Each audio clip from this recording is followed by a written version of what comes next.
Aujourd'hui, l'Union européenne vient d'adopter la définition des perturbateurs endocriniens qui sont utilisés notamment dans le domaine des pesticides.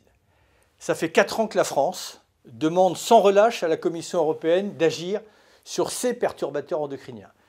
Si le texte en l'état n'est pas parfait, il constitue un premier pas historique qui va permettre très rapidement d'interdire certaines substances qui sont considérées comme excessivement dangereuses.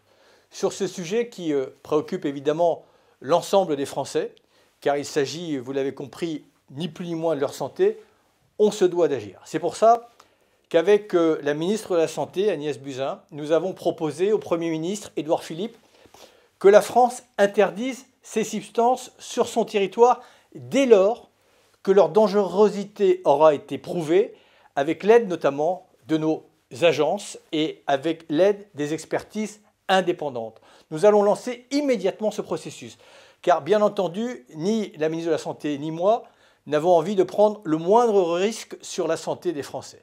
Et si l'Europe n'agit pas assez vite, eh bien les États membres volontaristes dont nous faisons partie, eux, ils doivent pouvoir aller plus vite et plus loin. C'est pour ça que j'ai demandé et obtenu, et je m'en réjouis, de la Commission que cette exemption soit revue rapidement. J'ai aussi proposé et obtenu que la Commission européenne revoie sa stratégie de lutte contre les perturbateurs endocriniens, pas simplement dans les pesticides, mais aussi, c'est très important, dans les emballages, les cosmétiques, mais aussi malheureusement dans les jouets.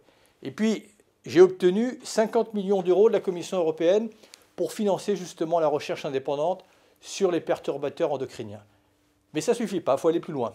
Et nous allons renforcer, en attendant, l'information et la transparence à travers un site internet d'information qui sera accessible à tous.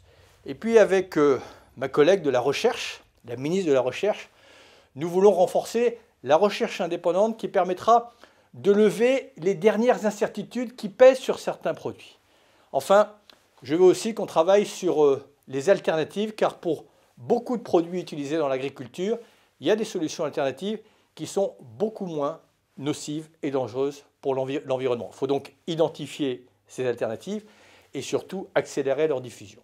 Voilà ce que je veux dire à tous les Français, mais aussi aux associations, aux scientifiques qui sont excessivement vigilantes, et je vous en remercie sur ce sujet. On doit ensemble continuer dans la mobilisation et dans l'exigence. La France, je l'ai dit, sera intraitable et continuera à agir en Europe et sur son territoire.